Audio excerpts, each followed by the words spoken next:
Sleepers Podcast, Friday, July 14th, the first inaugural Riley Friday here on the Sleepers Podcast. Riley Davis, our friend, our beloved basketball expert from Heat Check, is in the building. We have long intended to collaborate with Riley in a variety of ways. At the Final Four, we joked with a couple Heat Check members that we were playing large cup beer pong specifically for the rights to Riley Davis. Ultimately, we lost that, and we've had ongoing negotiations all summer. But anyone at the Final Four would tell you that I was pouting like a massive bitch after that happened because I really genuinely wanted Riley. So, Riley, it's great to have you on the show. How this is going to work, for the record, we'll still do the comments at the beginning. We'll do the one big thing at the end. And then in the middle, we're just giving Riley the ball and getting out of the way. ISO Riley, we have no idea what topics he is going to choose. We told him bring 3 topics. So I'm really excited for this. Hopefully this is fun. And if Riley decides he never wants to do this again, we're really screwed because we've branded this as Riley Fridays, and we're going to have to find another Riley cart. We won't be screwed, though, because in the background, as much as I love Riley, I have been doing some other work on other Rileys that I know and some Rileys I don't know. So I expect this to be great. Okay. I know it's going to be great. As you said, love Riley, but I do have backup plans. Just know that I'm not going out sad. Riley Fridays will live on. Well, first off, I don't think there are that many Rileys out there. I think I kind of have that market cornered, especially in college basketball media. Secondly, I think it's going to go great. I'm glad to be here. I've long branded myself as the Sleepers ACC correspondent, and I'm glad to, expand that role a little bit. Making some progress here in year 2, year 3, depending on who you ask, and glad to make this a regular occurrence. So we did have to do a little recruiting of you, for the record. Like, we have a little group chat, the 3 of us. And at first I just threw out like, hey, will you do Riley Fridays? What do you do on Friday mornings? And you essentially responded with a long-winded no, I have too much on my plate. And then I really had to like put some emotional thought into a responsive text that was like, why don't we just try it? And I feel like I won a recruitment. I kind of feel like I'm Hubert Davis convincing Elliot Cadeau to reclassify. Is that fair? That is a great comp, although it was never a no on my part. It was just like, for those that don't know, I, like Greg, am about to become a father, trying to figure that out right now. I've currently turned my office into a nursery, and now I'm in my bedroom with these white walls behind me that looks very surgical, but hey, it is what it is. So, I just had to think about it a little bit, consult with my wife, and we came to a decision that was best for our family. So respect our decision. I'll be doing this regularly. Incredible. Yes. And shout out Nat, by the way. I mean, the GOAT. The support is incredible. We respect it. All right, let's jump in for the sake of time. We got 10 comments according to the number that it says on yesterday's YouTube video. Reminder, we will read comments every single day, as many as there are, until it gets way too many and we just can't logistically do it anymore. If you want your comment read on the show, go to the YouTube channel, respond to the main podcast episode video every single day, Monday through Friday. Of course, you can also listen to the audio-only versions of this as well. First comment from I Know More Than You. You should do a roster breakdown show for each Big Ten school, including future Big Ten schools, USC and UCLA. Cart, do you want to do that? We'll do that, but there's no chance that I'm doing a roster breakdown of Minnesota. I'll let that be known right now. That can be done on another network, on another show. But if you think I'm doing a deep dive into what Ben Johnson's going to do with his guard rotation this year, you're just not getting that on this channel, unfortunately. I'm sorry. I do feel like we've learned a lot of people are interested in like some preseason Big Ten content. We got to put some brain behind that before it gets too late in the summer here. Next comment from Dat Boy from Illinois. Sleepers themed ideas for one big thing segment. Number 1, pillow talk. Number 2, lights out. Number 3, final decrees with a big Z as in like a sleeping Z. Carter, that first one seems a little suspect given our episode yesterday. I was gonna say pillow talk. Hey, yo, I don't know if we can brand that, but I love this. I was thinking in my humble opinion. We're sticking with in my humble opinion. Now 24 hours later, you still like it? I don't know. Like, I woke up this morning and I felt like in my humble opinion, or like with all due respect. Either Riley, one of those two. Do you have a preference from the ones you've heard so far? Wait, what was the one with decrees? Final decrees with a capital Z as in like a sleeping Z. I kind of like that, but decree sounds too formal. I'm not crazy of with all due respect. That sounds a little too close to like, quite frankly, with Stephen A. Smith in the early 2000s. You could be a little more original than that. So what was the first one you said, in my humble opinion?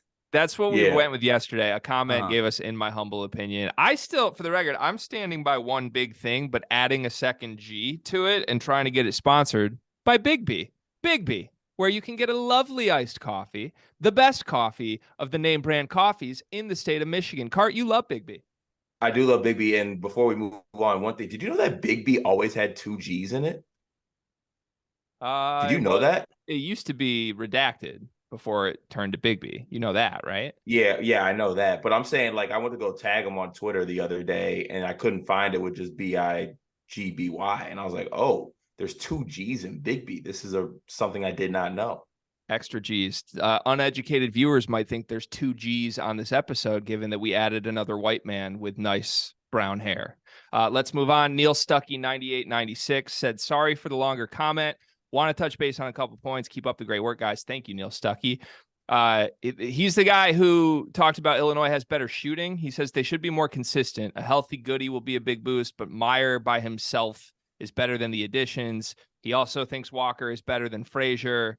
In my humble opinion, is that Ty Rodgers is a jump shot away from being a first-round pick. Do you buy that, Cart?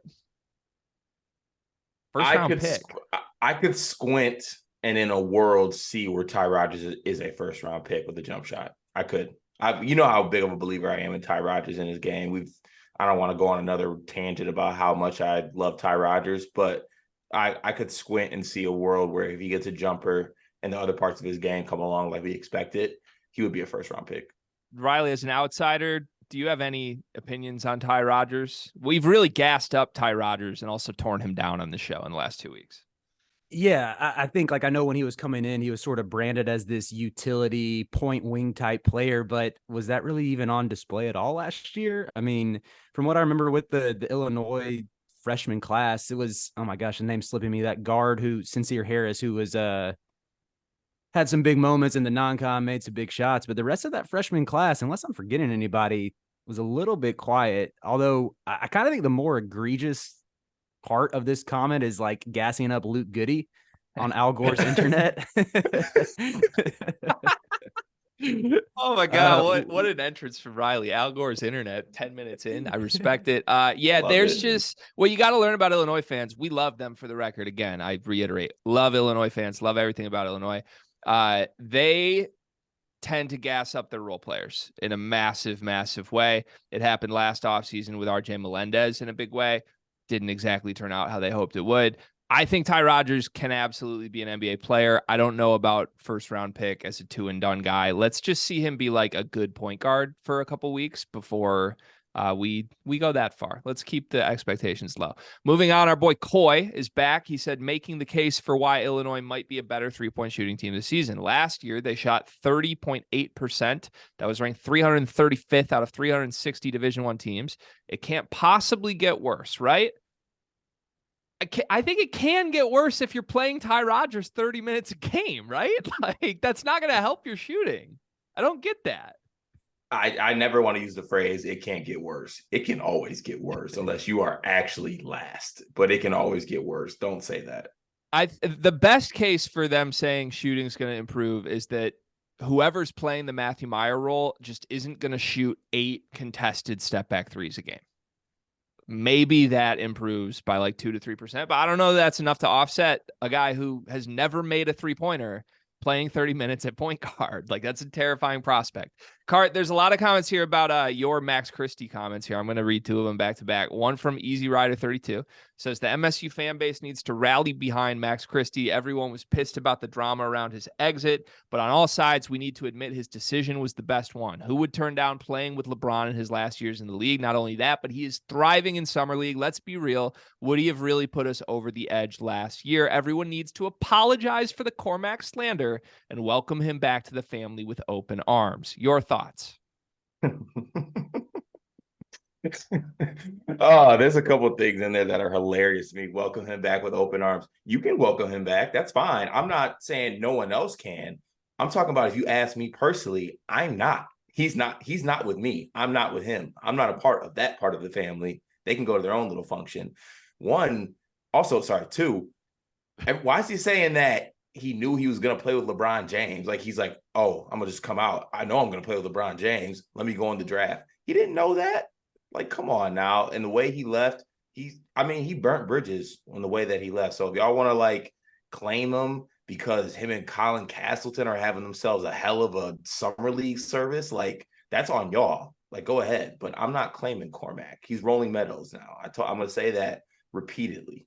I do like that the Lakers are trying to revive Big Ten basketball with Jalen Hood-Schifino, Max Christie, and I'm still claiming Colin Castleton as a Michigan Wolverine. Everyone's hyping up Cormac just for him to maybe trip and fall into the rotation.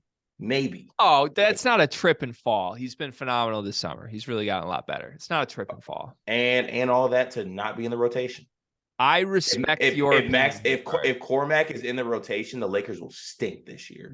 Spiro Ave has a bit he does. Maybe it's not a bit. He'll probably get mad at me for calling it a bit, but where he clowns Michigan fans for praising Tom Brady. No, I got to stop you right now.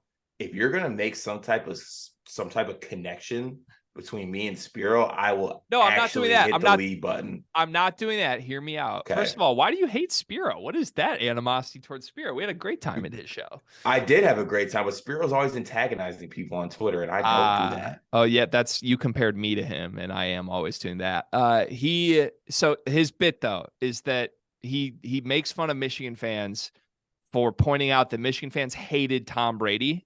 And then now he became a great pro and everybody like thinks he's God's gift to Michigan.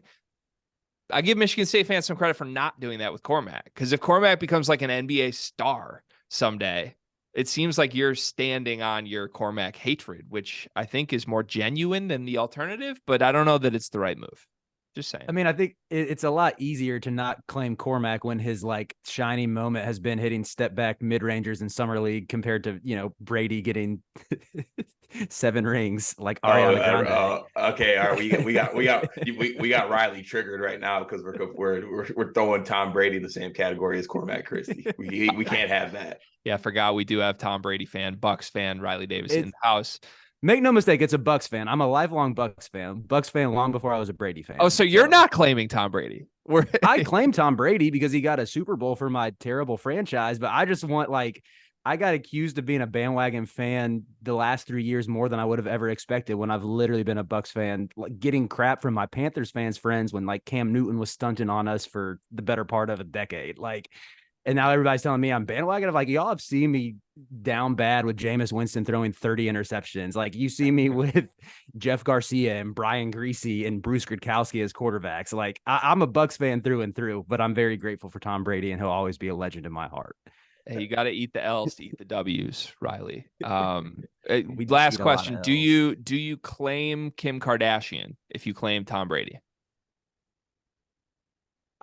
Are they together now or something? I'm not up to date on the. There are rumors that Tom Brady. I didn't see that either. They were photographed at Michael Rubin's all white party, whatever that is, the birthday party thing that all the celebrities are at. Tom Brady and Kim. Yes, there are rumors. Touchy in photographs. I don't know how to feel about that. It's weird. I don't like it.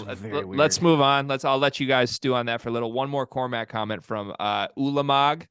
I think I got that right now. He said it's pronounced Ulamog. Enough with the Cormac slander. MSU doesn't make the tourney without him. The ghost of Gabe Brown or pre-Joseph Jamal Joey ain't getting it done. Just because you aren't happy with the way he left doesn't mean you should shit on him. Your response, Carter. He just named 2 players that were better than him on that team. And that wasn't before Joseph Jamal. Joseph Jamal arrived. It's just people didn't want to acknowledge that Joseph Jamal arrived for some reason. It took them like a year and a half to realize that this guy's giving us 13 and 6 a night. They didn't want to realize that because we had little Cormac and his little soft, pillowy curls shooting mid-range jumpers clanking off the back of the Breslin backboard. Stop it. That man was buns, and we gave him the world, and he still said no, you didn't treat me right when we did treat him right. So I'm good on him. Like I said, any MSU fan that wants to be in Cormac's, circle on his bandwagon, please go ahead. There's an open spot where I should be because I will never, ever be on it. It's a big open spot too. It's a 6'6", That's what maybe that's 6'7" open wild. spot. That is 2 straight episodes with a fat joke. It's not a fat. That's a tall joke. That's a tall. I went straight to height. Okay, gotcha. Yeah, because height, it goes to size of seat on bandwagon. No, you're cool. You're good. I didn't say size of seat. I said it's a big spot, as in it's a tall. I said you're a 6'6", maybe 6'7" on a good day. Kid discovers Brussels sprouts earlier in the week, and now I'm light skinned Rosie O'Donnell. This is insane. Not my words, for the record. Alex Brecken 7157 said, I feast on your coverage of Illinois gossip. What's the over-under on Ty Rodgers assists? Over-under 6 assists per game? Under. That's an absurd line. It's an absurd line. I'm sorry. Carter, are you biting at 6 assists?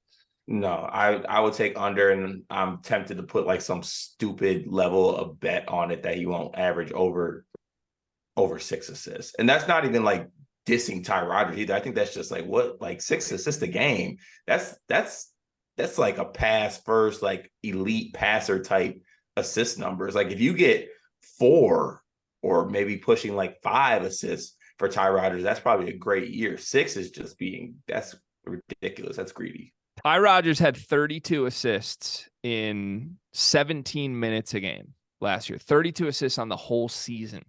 Let's just slow down. I might set the over-under at 4, a solid 4, and I think that's being a little bit generous. He's 0 for 1 from 3 in his career also, and a 38% free throw shooter. But yeah, shooting's going to get better on this team, by the way. Jesus Christ, man. Sorry. That's not aimed at you, Alex Brecken. Appreciate the question. It's been a long week doing 5 of these episodes. I know more than you has another Trent Frazier comment. Trent played along 2 All-Americans, and that's why his stats aren't better quality over quantity. Or maybe that Trent was getting those shots because he was playing with 2 other All-Americans. Like, I can't believe this is an argument. I feel like we can't address it. Can we, after this episode, can we move on from addressing anything that involves Trent Frazier versus Tyson Walker? Tyson Walker is better. And if you say he's not better, you're wrong. And that's okay. We love Trent still, but you're just wrong. Should we get a quick outsider input on this? Trent Frazier or Tyson Walker, Riley? I mean, I'm going Tyson Walker just because, for one, he's a better shot creator. For 2, he did it in the tournament and beat Marquette to get to the second weekend. Whereas that Trent Frazier team, that year that he was really good, when he was like shooting off of screens and everything, like providing all that off the dribble shooting and everything. What happened to Illinois in that tournament his last year there?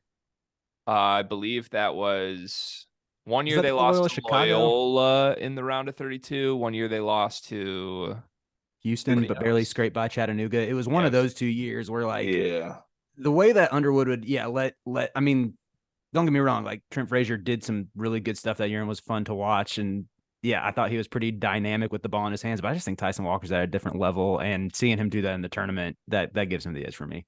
It was the Houston year, by the way, now that I just had to do the mental gymnastics on that. Yeah, I mean, final thing here, talking about who they played alongside. First of all, the year we were isolating, Trent played alongside 1 All-American in Kofi, not 2. Don't give him credit for playing with Io 2 years before. Trent's percentages shooting still were bad the year he played with Kofi that everybody thinks was good. And 3, he's only like an assist a game more than Tyson Walker. And Tyson Walker plays next to AJ Hoggard, who has the highest assist rate in the country. Like, Trent Frazier might not average an assist per game if he played next to AJ Hoggard. Tyson's way better. Let's just end that conversation, folks. Brett Abkey says, for Greg, top 3 MSU cafeterias. For the record, it's Sni-Fi, Brody, Acres in that order. Very incorrect. You could not be more incorrect. In fact, I'm just going to give you one. There's no other cafeteria that approaches Brody Cafeteria at all. Am I biased because I lived in Brody? Maybe, but there's a reason that's a military grade cafeteria. You can't say that about any others. I still go back for that cafeteria. Carter knows that when we went to East Lansing for college hoops to go. And final comment, last but not least, this is from my wife. She says, can't believe I have to go to the comments to get a shout out. And then somebody responded a bunch of skull emojis and laughing, crying emojis. We really did give Riley's wife a shout out before we gave my wife a shout out on this program. That's not great. That sounds like a husband of Mal problem. So do you want to, repent for your sins? Why don't I save a little teaser, Carl? Why don't I save some words for this for my one big with 2 G's thing at the end of the show? How about that? All Okay, right. respect it. All right, the ball is in your hands, Riley Davis. We now clear out. We get out of the way for 3 consecutive topics of Riley's choosing. Riley, where are we going today? All right, we're going to start with Cam Whitmore. Gotta lead with him after what he did at Summer League last night. I just want to provide a little context for people who might not have seen it, might not have seen the highlights. Went off for 26 points and 8 steals. 8 steals, which, like, say it's Summer League, what it is, but 8 steals is insane. Not to mention he hit 3 threes. All 3 of them were off the dribble. There was one where he did a little jab step crossover between the legs, like off the bounce. And he also had 3 dunks too that were like very emphatic. So I want to start by talking about Cam Whitmore. If y'all saw his performance, what your thoughts were. Oh, you definitely know I saw the performance. You are talking to the leader of the Cameron Whitmore fan club here. And I've been preaching to Greg what this kid can do, but he tells me he doesn't have the feel for the game. He doesn't have all this, doesn't have that. The kid's a hooper, okay? The fact that Houston got him at 20 is crazy to me, whether it be the medical issues, whether it be his own head coach sabotaging him in, pre-draft stuff.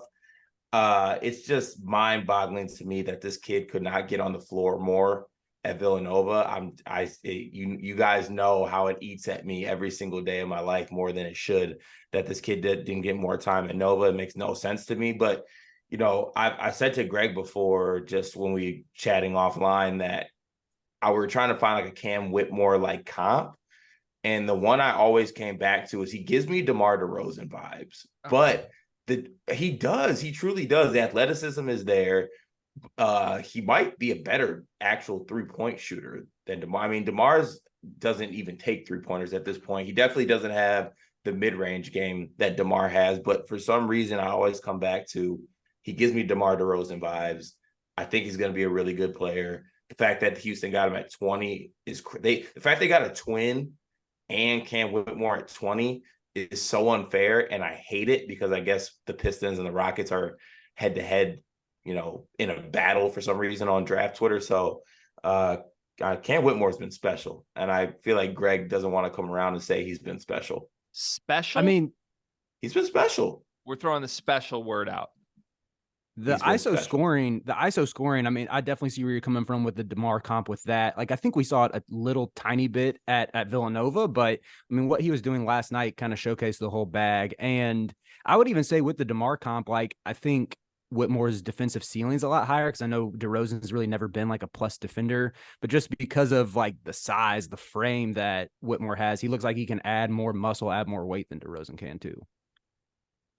Oh boy. Oh boy. Okay. I don't like playing the It's Summer League game. Card knows this for sure, right? Like I am Mr. Overreact to everything in a good way. I just want to read some other guys that were also stellar for the Houston Rockets last night against the Golden State Warriors. Okay. Trevor Hudgens, renowned Northeast Missouri State. Trevor Hudgens. Hey, three-time Division II champion, couple-time Division II Player of the Year, Trevor Hudgens. Trevor Hudgens, 23 points, 11 assists, 6 for 14 from 3 last night. Darius Days, 16 points, 7 rebounds, 5 for 10 from 3 last night. Villanova teammate Jermaine Samuels, 18 points, 6 rebounds, 6 assists last night. And Illinois' own Matthew fucking Meyer, 15 points, 3 for 7 from 3, 7 rebounds. Everybody that played for the Rockets last night ate everyone alive. And look, I get it. Whitmore has been stuffing the stat sheet. There was not really a doubt that would happen. When he fell as far as he did in the draft cart, even though I'm the biggest Whitmore hater alive, I was texting you being like, damn, I kind of do wish the Pistons would trade back in and scoop him up, because why not? He's a fun little wild card. Nothing Cam Whitmore has shown this summer at all has made me think he's going to be better in the league than I thought he was. He's a total black hole. I think he's second in the summer league in field goal attempts per game right now. He's just a total shot jacker. There are games when he played with Jabari Smith and Tari Eason, who, by the way, were clearly way better players than Cam Whitmore was when he was on the floor with them. He was just selfishly taking horrible shots and claying them off the back of the rim while those two guys were efficiently feeding the whole game. That's what you're going to get from Cam Whitmore. Whenever he plays for the real Houston Rockets team, he's going to shoot shoot every time he touches. He's going to make like 42%, maybe. I think he's shooting 44% in Summer League right now. He's shooting 26% from 3 on 7.5 attempts. Like, I guess the DeMar comp works there because they're not 3-point shooters, but like DeMar DeRozan is the greatest mid-range player on earth. Why are we comparing Cam Whitmore to that? Hey, have you ever thought that maybe Cam is just relishing in his newfound freedom and being able to take shots? Because right, imagine being able to play basketball again after a whole year of not. Like, he's enjoying himself. I crunched some numbers for you, Greg. This is for Carter too, just as much as it's for Greg, because I know Carter will appreciate this. He played 27 minutes per game at Villanova. Not terrible until you look at the fact that Eric Dixon, Caleb Daniels, Justin Moore all got over 30 minutes per game. Brandon Slater got 29 minutes per game. And all three of those dudes, those first three, Dixon, Daniels, and Moore, got 80% of the minutes in conference play. And I think Whitmore's minutes were at like 70% of the minutes in conference play, so they got a little bit higher. But still, when you look at the final numbers where he's playing 27 a game and Chris, a.k.a. Connor Archidiakono, is playing 22 minutes a game, like something's not adding up here. So be easy on Cam if he's like, hey, I'm finally in here. I got the ball and I'm letting it fly. So I think all that's fair. Like, Villanova stunk. They probably should have played their should have been lottery pick more. I'm totally fine with that. Clearly there was bad blood there. Like, at this point, with all the rumors about whatever Neptune was doing with NBA teams with Whitmore, like, clearly those two didn't like each other much. I think there's more there than adds up. And I'm not willing to crucify Kyle Neptune for that. Cause like, what, 7 more minutes a game really would have swung their season. I don't know that it would have. Yeah. Maybe it would have. Yeah. It's not like he was great in his 20 minutes though. Like, it's not like he was a first team All-American in the making if he played 8 more minutes a game. Well, that's because they kept running, 42 set back cuts and all these like freaking peach basket ass sets. Like, just give it to our lottery pick talent and let's see what he can do instead of watching Longino cook. Like, I don't know. That's just not a meal I want to look. Instead of letting Mark Armstrong cook. Like, what's going on here? I think in general, Whitmore to Villanova is one of the worst fits of any prospect ever for a college school. Now, maybe he looks totally different under Jay Wright. Like, I think we should also acknowledge that. He thought he was committing to play for Jay Wright. Jay Wright left. He still went to Villanova. That sucks. But Villanova is such a democratic offense, right? It's like dribble, drive, kick, unselfish. Like, nobody plays your turn, my turn historically. And Cam Whitmore is completely a your turn, my turn guy. And last year's offense under Kyle Neptune was just like, everybody take a turn, get out of the way. So I don't know what to make of it. I don't like his instincts at all. Like, I think you just watch him. He's not a guy you want to play with. He makes Jaden Ivey, who is an extremely... He's 18. He makes Jaden Ivey, who is an extremely head down, selfish basketball player, look like he's Magic Johnson comparatively. Like, he's just a total black hole, and he needs to make shots at the level DeRozan does for that to be useful in the NBA. Otherwise, you fall into the Imani Bates category card. Okay, just wait. I mean, one of the youngest players in the draft. While we move on to the next topic, I'm actually going to look up DeMar DeRozan rookie year stats too, by the way. I want some final note from me on Whitmore. He's shooting 53% from the free throw line this summer. He has more turnovers than assists because, of course, he does. He's a bucket sometimes. That's it.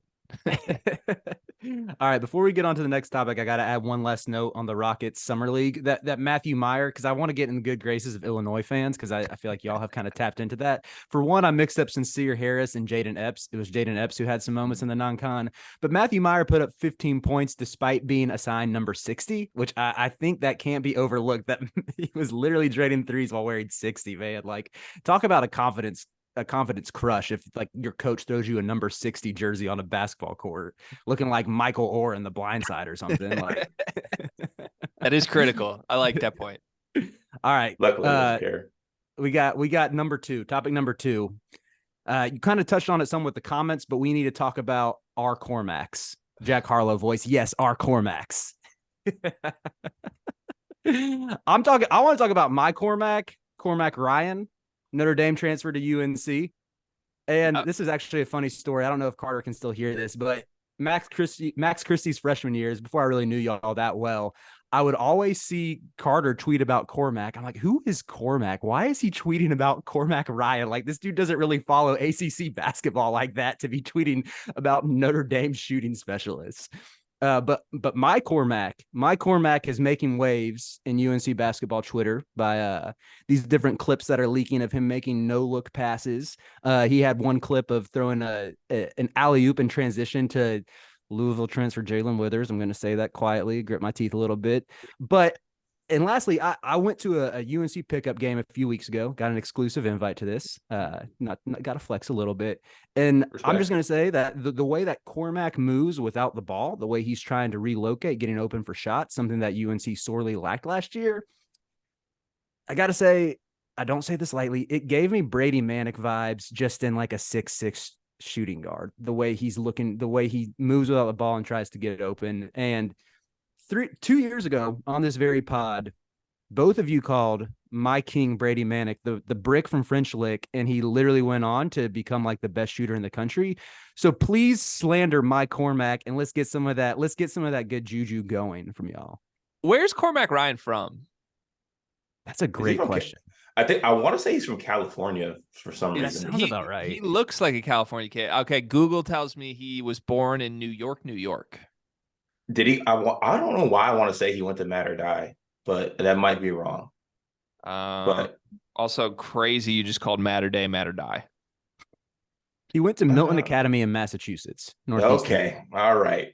Did Jeff Goodman ever gas up Cormac? That's like probably white shooter from Massachusetts. Like, someone do a Twitter search on Goodman's.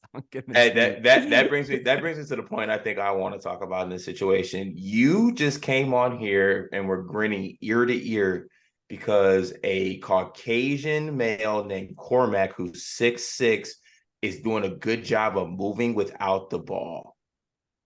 That made a jump for you, Riley. Like that gets you up in the morning, that he is moving well without the ball. Well, it's not just that. He's also a good shooter, and he's pretty proven. Yeah. Like, okay. I mean, yeah, I honestly. And his Instagram comments are also full of his teammates calling him Brutta and Mac 10 and like all these different. I'm like, he's gonna show up with a forearm tattoo and earrings in a few weeks, and I'm gonna be all in. That's what we need that this year. UNC needs to regain its swagger. They needed the opposite last offseason, and now they need a little bit of sauce. Okay. When he comes back with a forearm barbed wire tat, let's not be thrown off here. But in all seriousness, though, like you guys adding him is actually pretty good, because I feel like you need the shooting. He's a knockdown shooter. If anyone knows anything about Notre Dame guards, it's Michigan State. I watched Cormac torch us last year. And honestly, anytime I found myself watching a Notre Dame game when I had Notre Dame plus 17.5, Cormac was always just banging threes left and right. So I feel like he could do some things. Unfortunately, I cannot be in Cormac's camp with you, Riley, because I staked my claim that Simeon Wilcher will be better for you guys, and I don't like how Mondo kicked him on his way out. So unfortunately, I got to stake my claim to one side or the other. But I wish you the best of luck, and hopefully our slander of Cormac will lead to him knocking down at a 42% clip. I want to throw a couple words on Cormac here. One, he's going to be 25 the moment he steps on the floor for North Carolina. Two, actually, yeah, that's insane. He's heading into his 6th year as a college basketball player. It's just absurd that this sport currently allows this. The man redshirted as a sophomore his first year at Notre Dame because he had to do the sit-out transfer. So he played a year at Stanford, sit out at Notre Dame, 3 years at Notre Dame, and now it's his 6th season of college basketball. He will be 25 in October.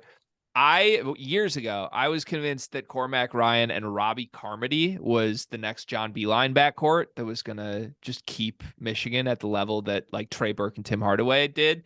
It never happened, and Robbie Carmody stunk, by the way. I don't even think he finished his basketball career, but Cormac was like 1A on my target list at the time. Loved him as a high school player. He reminded me visually, literally just visually, nothing about their games, visually of Gordon Hayward, like the baby face, rosy cheeks, pretty white boy wing. Like, absolutely love that archetype. Love that archetype for North Carolina. Riley, I think you're going to be shocked by this. I've been doing the offseason grades series for the Field of 68 with Doster. We've done 10 of them now. I think I'm the harshest grader that's involved in that. And I'm learning I need to not be that because every fan base just hates me at the end of it. But I've only given one team an A offseason. It was actually an A+ offseason. It was the North Carolina Tar Heels that I gave an A+. How do you feel about that?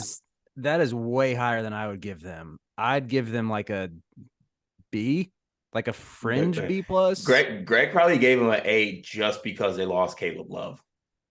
They were at a B+ for me already when they just lost Caleb Love. But like, I've been begging. Listen, you know this, Riley. For years, I've just been begging to see what RJ Davis looks like without a dude who takes all his shots and misses every time. Like, and takes his girlfriend. We finally get to see that. We finally get to see RJ and Armando back as gravy. And like, I think there are some teams that I think you would say like need to go get a star in the portal. North Carolina already had their stars. They don't need stars. They need Cormac Ryans. They need comfortable role players who are efficient. And I think they did all of that. You guys lost 9 players from the roster. I know this because we recorded it yesterday. You lost 9 players from the roster. I genuinely would not say that I think any of those 9 players are good basketball players. You kept all your good basketball players. Whoa. Pete Nance slander? He really struggled last year, man. Like, I'm ready to jump the ship. Oh, that's crazy. How dare you? I'm just calling it what it is. Like I said, when I'm wrong, I'm wrong. I was wrong about Pete Nance in a big way. I mean, I'll go to bat for Leaky Black. He's the one who I will defend to the death. However, I am excited to like see someone on the wing who can hopefully shoot a little bit more, have a little bit more of an offensive game. But I'll go to bat for Leaky Black, but I am excited to watch a team without Leaky Black. But at the same time, I think like, he kept UNC's defense like I think they were still top 40 in the country last year.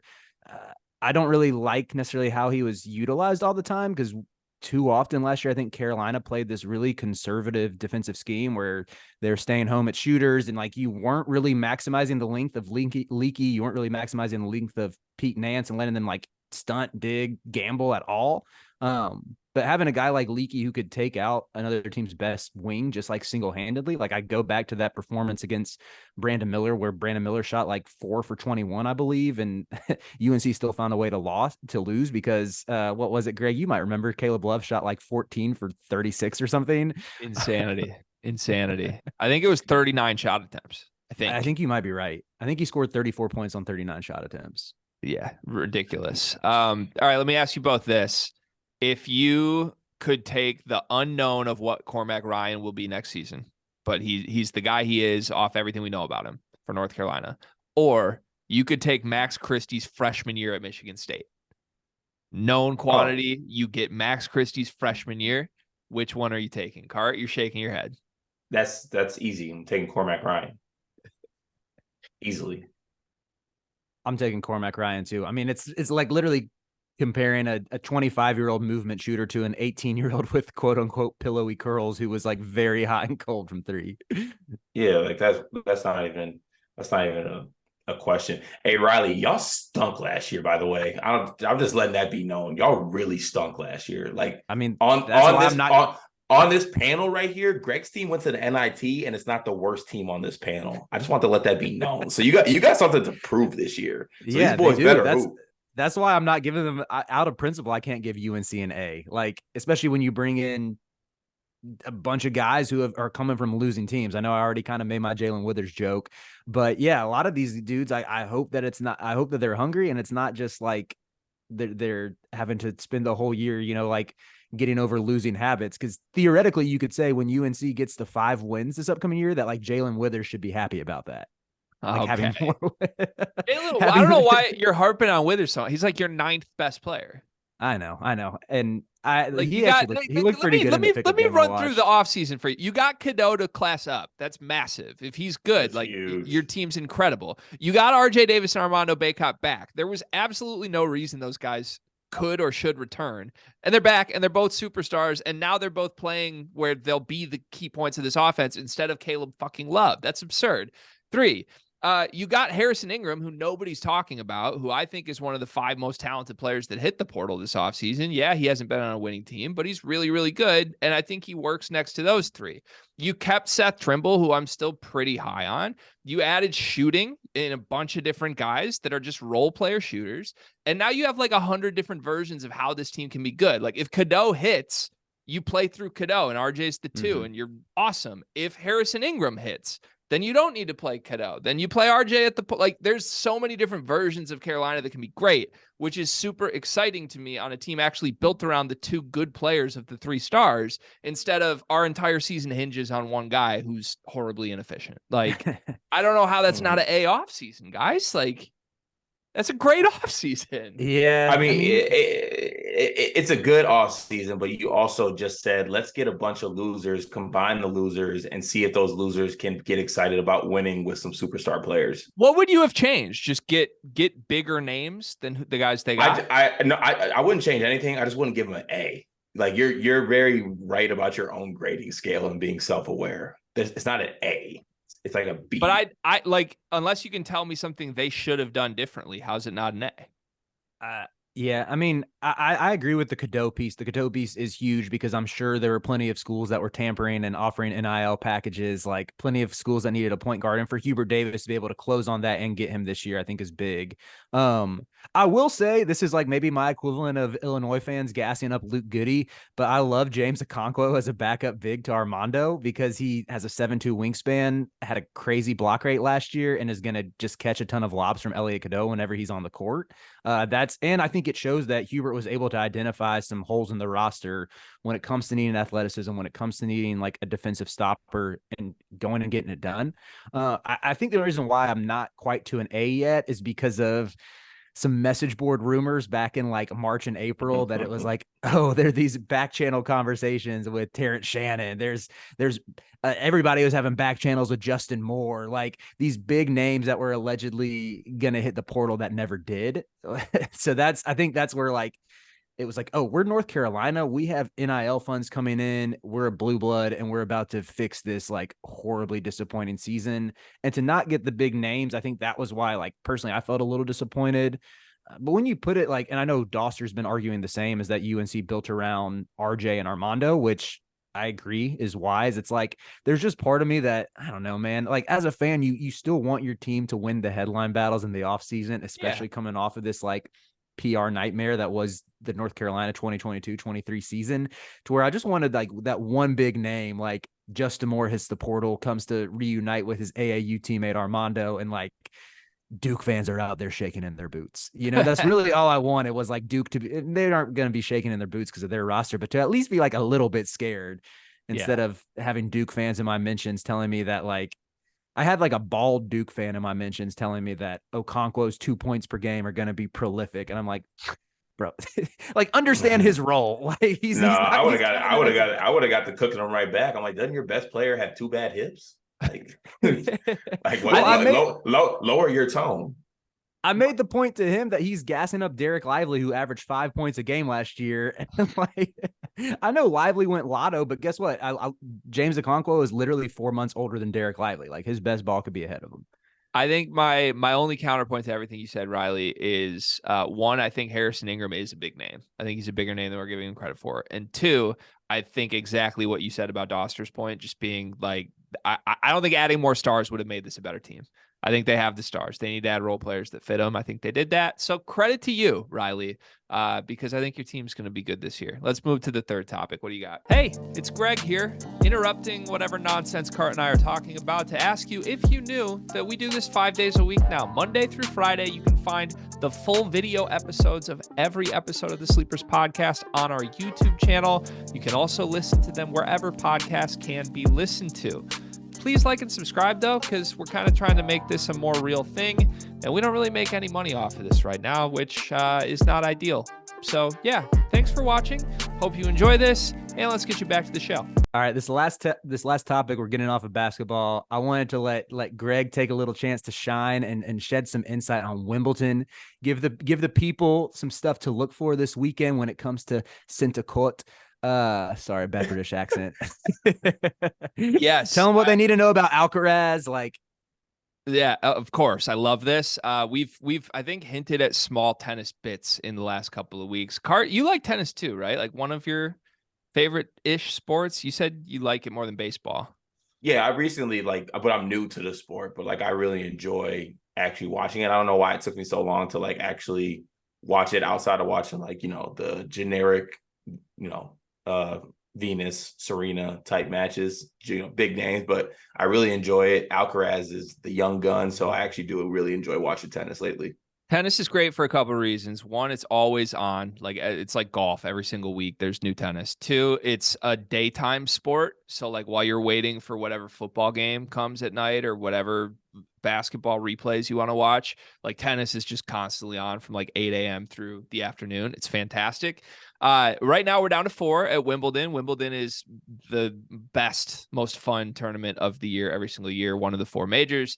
And essentially, we have a star-studded, like, this might be the top 4 players in the world at the top 4 at Wimbledon. Djokovic is insane. He has already overtaken Federer and Nadal in total major wins. He pretty much unarguably is the best tennis player of all time, and he's still going at a rate people didn't really expect him to be right now. He's been untouchable at Wimbledon, like, go as far back as you want to. Like, this is his tournament. He wins it almost every single year. Alcaraz is the top seeded player in this tournament. Djokovic is the 2 seed. Alcaraz is 1. Alcaraz is a freak. Like, as far as young athletes go across all sports, I have a hard time seeing a more exciting, dominant athlete at his age. I think he's 20 right now. He reminds me genuinely, the only thing I can compare it to, it's like watching really young LeBron James. Like he stepped on a court and is physically superior to everyone in the sport and is doing shit you're not supposed to be able to do until you're like a 10-year veteran. Like his mental fortitude, his emotional stamina, like all this shit. He's just incredible to watch. And every match there's a highlight play that's like, I've just never seen anybody on a tennis court do it. He gets balls he shouldn't get to without like even diving. Like he just makes it look like his coverage is absurd. He has like power that makes no sense. Like he'll just be in the middle of a rally and hit a winner that like no other human on earth can do. It's insane to watch. So if we get Alcaraz versus Djokovic in the final, like prepare for an all-timer, basically, because Djokovic is still at the height of his powers and Alcaraz is coming for that spot. Maybe has already taken over the spot, depending on who you ask. But the other 2 guys who are here are great too. Like Daniil Medvedev plays Alcaraz. I think that's more of a toss-up match than people are giving Medvedev credit for because he's elite on grass and has a huge serve and is just super lanky. And then Sinner is like in this young tier with Alcaraz where like people are only giving Alcaraz the credit, but if Alcaraz didn't exist, everyone would be talking about how Sinner is next up. Like, and tennis is a sport where there's always like every couple of years, there's like this new pool of guys that emerge. And it's kind of like an NBA draft class where you're like, oh, they're next up. And the sport's in a really interesting spot because Kart's heard me say this before, but like, there was a whole group of guys that includes Medvedev and Tsitsipas and Rublev and Zverev who were supposed to kind of battle it out with each other for who is the next number 1. And then instead of any of them winning it, they all kind of just beat up on each other and Djokovic kept winning every tournament. So like that group sort of missed their mark and now the younger era is already here and it includes Alcaraz and Sinner and this guy Holger Rune who's absurd who made the quarterfinal this year. And like the only one who has a real shot to outdo the greats is Alcaraz. So I'm really excited. That was word vomiting, but I love tennis. I'm a 3-time high school state champ, by the way, 42-0 in postseason competitions on the tennis court. You don't want to see me on grass. I'll tell you right now. And I'm rooting for Alcaraz because he's awesome. And Card, I think I've convinced you Alcaraz is fun to root for and bet on. I mean, I as much as I want Alcaraz to win, Djokovic is playing right now that like if he loses, they got to get him vaccinated. So he's a man on a mission right now. All right, I got a couple Wimbledon takes I got to get off. Wait, hold on before you go, Riley. Did you play tennis in high school? For 2 years. That actually ties into my takes. Yeah. Okay. All right. Go ahead and cook. So yeah, I know Greg just mentioned this group that was supposed to be next up. And so my dad is very into tennis. He played in college, tried to play professionally for a little bit. Shout out to him. Yeah. So like a lot of like my tennis nolly, I would say is just from like by proxy from being around my dad. Anytime I'm at my parents' house, tennis is always on. So I feel like for like the last decade plus, it's been who's going to be next up to challenge Federer, Nadal, Djokovic, and no one ever breaks through. Like I remember names like Stan Wawrinka, who had like a little 15 minutes of fame. Milos Raonic was like one of my dad's favorite players like a few years ago. Ridiculous serve for Milos. Ridiculous. Yeah, that was right. And so that was why with Alcaraz, I had a little bit of, I don't know, skepticism that it's actually going to work out for him. And so I was watching his match 2 days ago against Holger Rune, and I was texting Greg. I'm like, I feel like he's not dominating like he's supposed to be. And he won 3 sets to love. But this is where my high school tennis career comes in.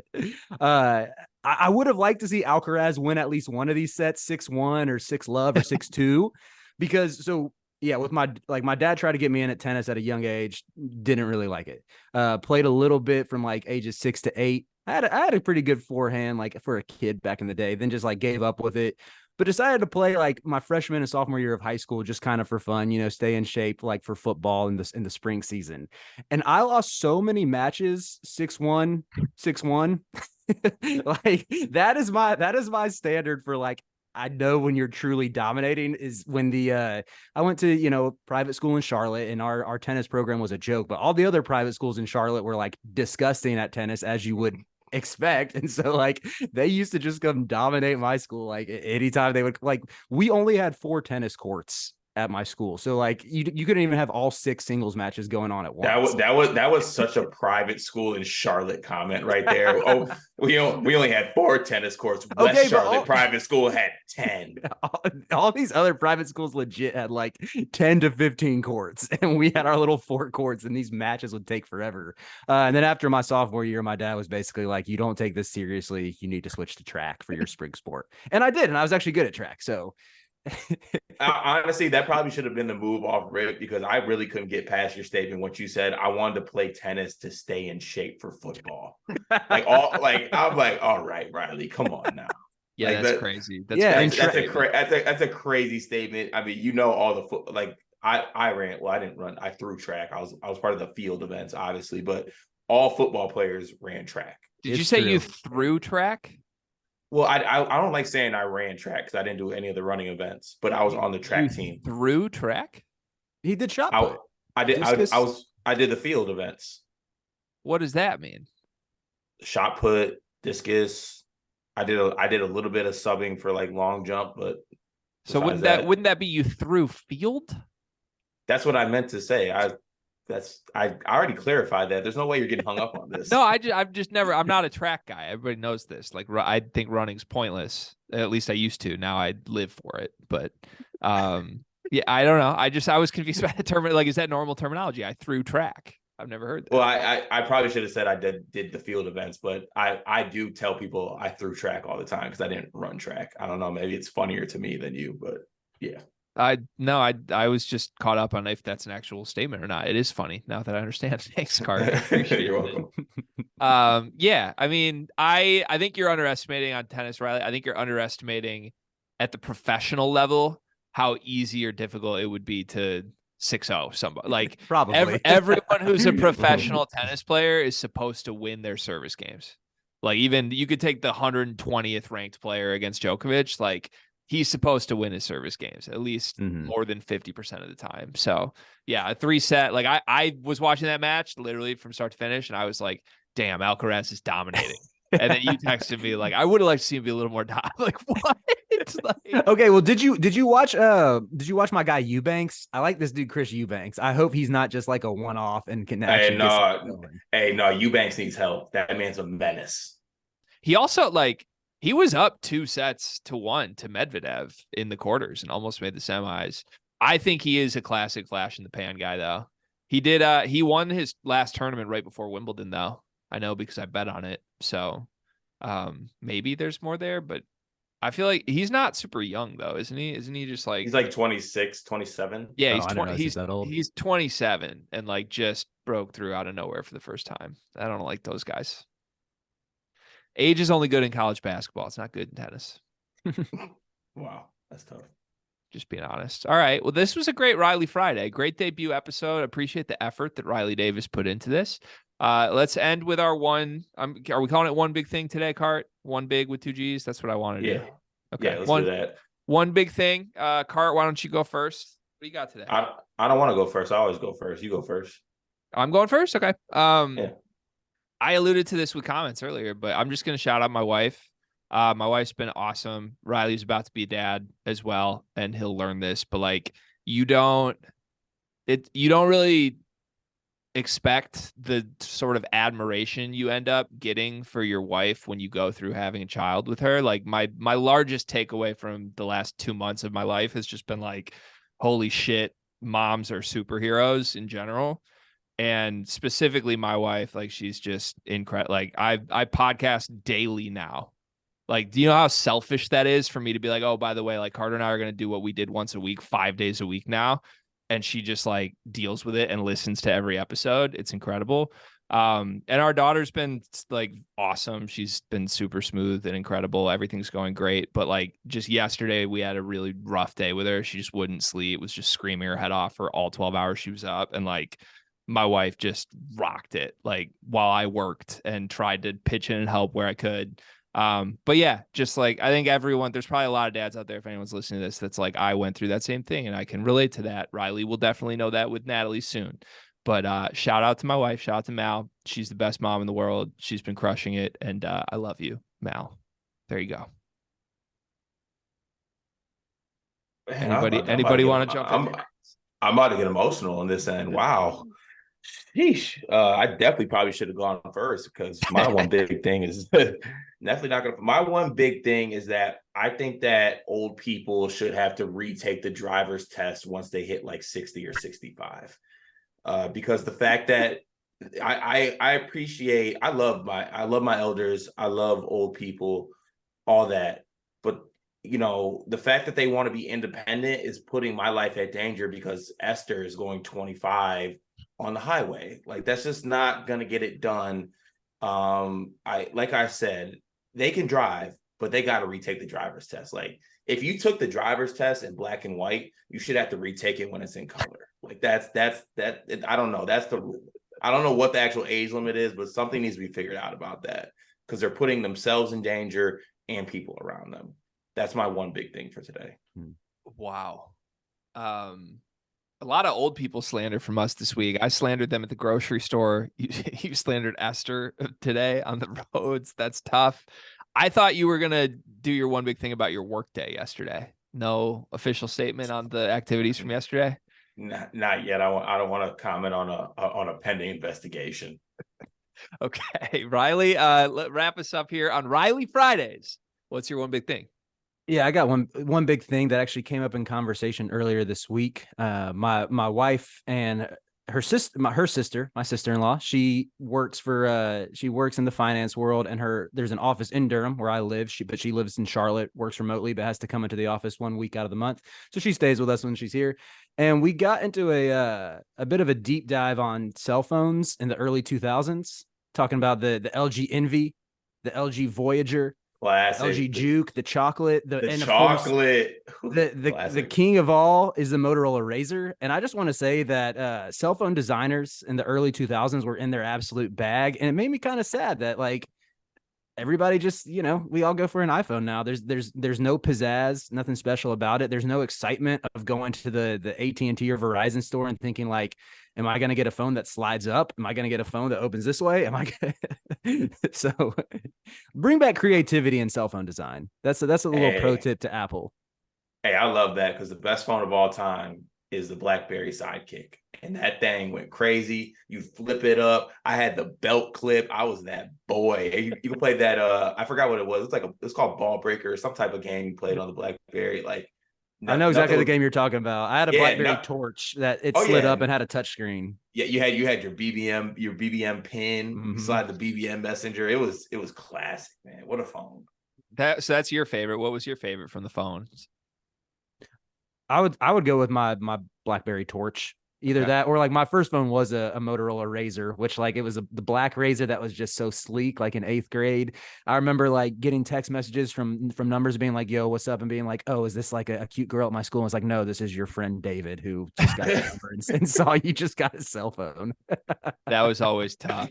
I was a chocolate guy for the record. That was my first phone and my favorite phone. That's crazy. This is probably going to come off as somewhat disrespectful. But I feel like your first cell phone, Greg, was when you were in like 5th grade, and it was like one of those phones that you only store 3 numbers in it. It was like your mom, your dad, and that one aunt that's kind of close to you. Did you not have that phone? Didn't have that phone, no. My parents Okay. were pretty anti-technology for a very long time, so I was one of the last friends in my friend group to get a phone. It was a big day when I could text. And now you can't live without your cell phone. This is true. Was that Yeah. slanderous again? I feel like we all can't live without our phones. No, I'm the same way. Yeah. Hey, Okay. maybe Connie knew a thing or two. I Restricting love you that from Riley technology. knows my mother's name. That's incredible. Because the Waddell clan runs deep on Twitter. Like if I get tagged to something, it's guaranteed to get a like from Connie. I see you, Connie. I respect you. Great mom, even though I never met you. She is a great mom, for the record. That's Wow. that's amazing. What a note to end on. What a week it was for the Sleepers podcast. Apparently, we're still going to try to do this every week. What's the line for next week, Cart? You said the line was over under 3 episodes this week. We knocked out all 5, intending to do 5 again next week. What are you setting the line at? I'm gonna set it at 4 next week. Wow. All right. Inching in the right direction. I love to see it. Riley, thanks so much for being here and running the show on Riley Fridays. You can follow Riley Davis. Where exactly, Riley? What's that? It's at Riley_Davis3. There we are. And go get all his great work on Heat Check. The team at Heat Check does incredible work in college basketball. You can listen to the Sleepers podcast every Monday through Friday. Full videos on the YouTube channel. Comment on the YouTube. We'll take your comments at the beginning of next week's show. For Carter, for Riley, I'm Greg. We'll see you next week. Have a great weekend, everybody.